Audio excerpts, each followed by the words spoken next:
2022లో చూసుకుంటే 17% యొక్క వాటా అండ్ 2023లో చూసుకుంటే ఆల్మోస్ట్ 58.8% వాటా అనేది చాలా క్లియర్గా తెలుస్తుంది.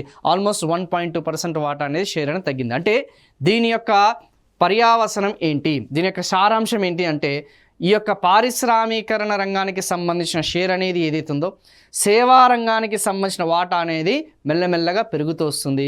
వ్యవసాయము మరియు అనుబంధ రంగాల యొక్క వాటా అనేది తగ్గుతూ వస్తుంది. దీని యొక్క కాన్సిక్వెన్స్ అనేది ఏంటంటే మనము తెలంగాణ రాష్ట్రం వచ్చేసి పారిశ్రామికరణంగా మనం వేగవంతంగా అభివృద్ధి చెందుతున్నాము. మెల్లమెల్లగా agriculture and it's allied activities, okay, వ్యవసాయము మరియు అనుబంధ రంగాల నుంచి ఆ యొక్క కార్యకలాపాల నుంచి మనం విత్డ్రా అయిపోతున్నాము, ఉపసంహరణ జరుగుతుంది. ఆ లేబర్ ఫోర్స్ ఎవరైతున్నారో, ఆ శ్రామిక వర్గం వాళ్ళు ఎవరైతున్నారో మెల్లమెల్లగా పట్టణ ప్రాంతాల వైపు తరలిపోతున్నారు, వలస చెందుతున్నారు అన్న సంగతి చాలా స్పష్టంగా ఇక్కడ మనకి తెలుస్తుందమ్మా.